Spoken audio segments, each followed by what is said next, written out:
அனைவருக்கும் வணக்கம். மீனராசினியர்களுக்கு நீங்கள் பட்ட அவமானத்திற்கு பதிலடி காத்திருக்கும் சுக்கிரன். நீங்கள் கனவில் கூட நினைத்து பார்க்க முடியாத அளவிற்கு உங்களுடைய வாழ்வில் ஏற்பட போகும் ராஜயோக பலன்கள் என்ன? குறிப்பா மீனராசினியர்களுக்கு சுக்கிரனுடைய பெயர்ச்சியின் காரணமாக என்ன மாதிரியான நன்மைகள் எல்லாம் ஏற்பட இருக்கு? கிரக நிலைகளின் ரீதியாக அமையிருக்கும் சாதகங்கள் என்ன, பாதகங்கள் என்ன, மேலும் என்ன மாதிரியான முன்னேற்றங்கள் எல்லாம் உங்களுடைய வாழ்வில் ஏற்பட இருக்கு என்பது குறித்தான முழுமையான பதிவு தான் இந்த வீடியோல நம்ம விரிவா பார்க்க போகிறோம். அந்த வகையில உங்களுடைய ராசிக்கு 12ஆம் இடத்தில் சஞ்சரிக்கும் சுக்கிரன் உங்கள் ராசிக்கே வருகிறார். உங்களுடைய ராசிநாதன் குருவிற்கு சுக்கிரன் பகை கிரகம் ஆவார். எனவே இந்த நேரம் மிக மிக கவனமாக இருக்க வேண்டிய ஒரு நேரமாக அமைகிறது. எதிர்மறை சிந்தனைகள் அதிகரிக்கும். லாப நோக்கத்தோடு பழகியவர்கள் சில பிரச்சனைகள்ல வந்து சேருவாங்க. அதே போல் சகோதர வர்க்கத்தினரின் பகையை வளர்த்து கொள்ளாமல் பார்த்து கொள்ளுங்க. எதிர்பாராத சம்பவங்கள் நடைபெற மனதை வாட வைத்தாலும் நினைத்தது நடக்கவில்லையே என்று கவலை அதிகரிக்குங்க. அது மட்டுமில்லாம மீனராசினியர்களுக்கு நீங்கள் நினைத்த காரியங்கள் ஒவ்வொன்றாக நடைபெறுவதற்கான வாய்ப்புகள் நிறைந்த ஒரு தருணமாக தான் இக்காலகட்டம் அமையிருக்கு என்பதை கிரகங்களுடைய சஞ்சார நிலைகள் தெளிவாகவும் உறுதியாகவும் எடுத்துக்காட்டுது. மீனராசினியர்களை பொறுத்த வரைக்கும் இக்காலகட்ட கிரக நிலைகளை ஆராய்ந்து பார்க்கும் போது இத்தருணங்கள ராசிநாதன் குரு வக்ர இயக்கத்தில் 4ஆம் இடத்தில் சஞ்சரிக்கிறார். சுகஸ்தானத்தில் சஞ்சரிப்பதால் சுகக்கேடுகளும் மருத்துவ செலவுகளும் ஏற்படலாம். அதனால் உங்களுடைய உடல் ஆரோக்கியத்தில் கவனமாக இருங்க. சிறு உடல் உபாதை என்றாலும் கூட உடனே மருத்துவரிடம் அணுகி அதற்கான சிகிச்சை எடுத்துக்கொள்வது மிக மிக நல்லது என்பதை கிரக நிலைகள் மீண்டும் மீண்டும் அறிவுறுத்தது. அதே போல் தாயினுடைய உடல் நலத்தில்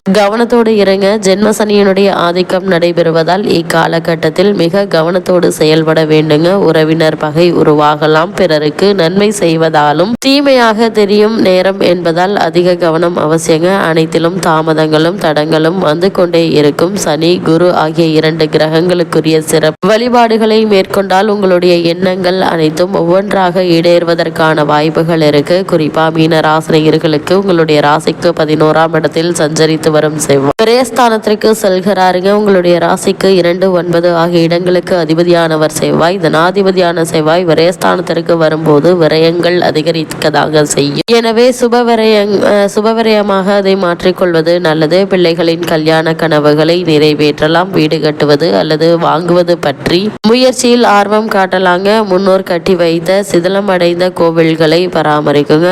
எண்ணம் மேலோங்குங்க. குறிப்பாக வாங்கிய சொத்துக்களை விற்க சூழ்நிலையும் அதனால் லாபமும் ஒரு சிலருக்கு உண்டு என்பதை கிரகநிலைகள் மீண்டும் மீண்டும் உங்களுக்கு உறுதியளிக்குது. இத்தருணங்கள்ல என்ன மாதிரியான முயற்சிகள் நீங்கள் மேற்கொண்டாலும் அவற்றில் நிச்சயம் உங்களுக்கு வெற்றி கிடைக்கும் என்பதுல எந்த ஒரு சந்தேகமும் இல்லைங்க. அதே போல மீனராசினியர்களுக்கு உங்களுடைய ராசி 12ஆம் இடத்தில் சஞ்சரித்து வந்த சனி பகவான் தற்போது உங்களுடைய ராசிக்கு வருகிறார். எனவே இப்போது 7.5 சனியினுடைய ஜென்ம சனி தொடங்கிவிட்டது. மிக மிக கவனத்தோடு செயல்பட வேண்டிய நேரம் எதுங்க. ஜென்ம சனி என்பதால் சில தாமதங்கள் ஏற்பட்டாலும் ராசிநாதன் குரு என்பதால் காரியங்கள் கடைசி நேரத்தில் கைகூடி விடுங்க. இருப்பின் எந்த புது பிரச்சனை முயற்சியிலும் ஈடுபட்டாலும் அவ்வப்போது வழிபாடுகளை மேற்கொள்ளுங்க. அனுபவம் மிக்கவர்களின் ஆலோசனைகளை கேட்டுக்கொள்வது மிக மிக அவசியங்க. சனியினுடைய பார்வை பலத்தால் சகோதர ஒற்றுமை குறையுங்க. உறுதிப்படுத்தப்பட்ட சில காரியங்கள்ல மாற்றங்கள் ஏற்படலாம். விரோதங்கள் வளராமல் பார்த்து கொள்ளுங்க.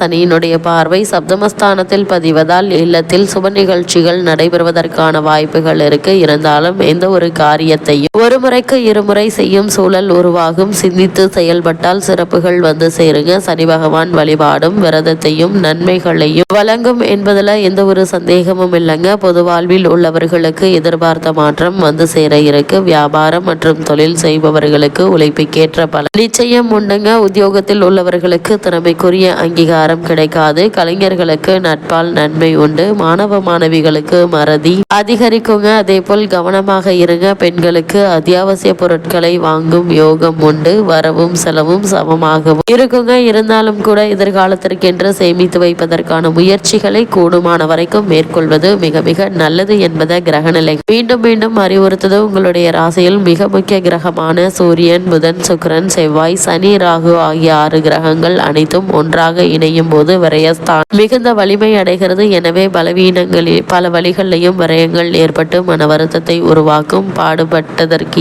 பலன் கிடைக்காது. உத்தியோகத்தில் மேலதிகாரிகள் வேலை பளுவை சுமத்துவர். எதையும் திட்டமிட்டு செய்தாலும் திசை மாறி செல்லுங்க. தொழில் புரிபவர்கள் பணியாளர்களில் கவனமாக இருப்பது மிக மிக நல்லது என்பதை கிரக நிலைகள் மீண்டும் மீண்டும் உங்களுக்கு உறுதியளிக்குது. அது மட்டும் இல்லாம மீனராசினியர்களுக்கு இத்தருணங்கள் மேலும் என்ன மாதிரியான நன்மைகள் எல்லாம் ஏற்பட இருக்கு என்று பார்க்கும்போது, வக்ரமாக இருக்கும் ராசிநாதன் குரு மறைமுகமாக சில இடைஞ்சல்களில் இருந்து உங்களை காப்பாற்றுவார். லாபஸ்தானத்தில் தன குடும்ப அதிபதி செய்வார். உச்சத்தில் இருப்பது சிறப்பு. இடம் வாங்குவது, வீடு கட்டுவது போன்ற செயல்கள் கை கொடுக்குங்க. உறவினர்கள் வருகை உங்களை மகிழ்ச்சி படுத்தும். சிலர் நீண்ட தூர பயணங்கள் மேற்கொள்வீங்க. 3 சுக்கிரன் 12ஆம் இடத்தில் இருப்பதால் நீங்கள் சற்றும் எதிர்பாராத ஒரு பணமோ மகிழ்ச்சி செய்தியோ உங்களை வந்து சேருங்க. அது மட்டும் இல்லாமல் 4ஆம் இடத்தில் குரு, விரயத்தில் இருக்கும் கிரகங்கள் எல்லாம் சேர்ந்து உங்களுடைய ஆரோக்கியத்தை பின்னடைய செய்யும் என்பதால் ஆரோக்கிய விஷயத்தில் கவனமாக இருக்க வேண்டுங்க. உணவு உண்பது, ஓய்வெடுப்பது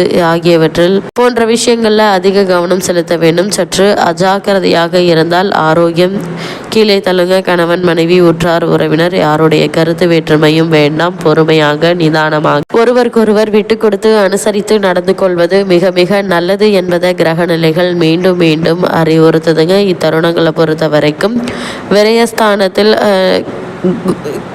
கிரகங்கள் எல்லாம் சேர்ந்து உங்களுடைய ஆரோக்கியத்தை பின்னடைய செய்யும். அதனால் கவனமாக இருப்பது மிக மிக நல்லது என்பதை கிரகநிலைகள் மீண்டும் மீண்டும் உங்களுக்கு உறுதியளிக்குது. அதே போல் மீன ராசினியர்களை பொறுத்த வரைக்கும் 7.5 சனியினுடைய ஆரம்ப பகுதி உள்ள உங்களுக்கு ராசிநாதன் ஆகிய குரு பகவான் வக்ரகதியில் சஞ்சரிப்பது நன்மை தராது. வரவை விட செலவுகள் அதிகமாக இருக்குங்க. உடல் நலனிலை கவனமாக இருக்க வேண்டுங்க. வெளியூர் பயணங்களின் போது பணம், பொருட்கள் ஆகியவற்றை பாதுகாப்பாக வைத்துக் கொள்வது மிகவும் அவசியம். நெருங்கிய உறவினர், நண்பர்கள் ஆகியோருடன் நெருங்கி பழகுவதை தவிர்க்க வேண்டுங்க. அன்றாட பணிகளையும் பொறுப்புகளையும் கவனமாக இருப்பது மிகவும் அவசியங்க. சக ஊழியர்களிடம் நெருங்கி பழகாமல் இருப்பது நன்மை செய்யும். மேலதிகாரிகளுடன் சற்று அனுசரித்து நடந்து கொள்வது நல்லது. பொறாமையினால் சக ஊழியர்கள் உங்களுடைய நற்பெயருக்கு களங்கம் விளைவிக்க கூடும். இத்தகைய கிரக நிலைகள் அமையும் போது அன்றாட பணிகளில் எச்சரிக்கையாக செயல்படுவது மிக மிக நல்லதுங்க. இத்தருணங்கள்ல மேலும் என்ன மாதிரியான நன்மைகள் எல்லாம் ஏற்பட இருக்கு என்று பார்க்கும்போது, முன்பணம் இல்லாம் சரக்குகளை அனுப்புவதை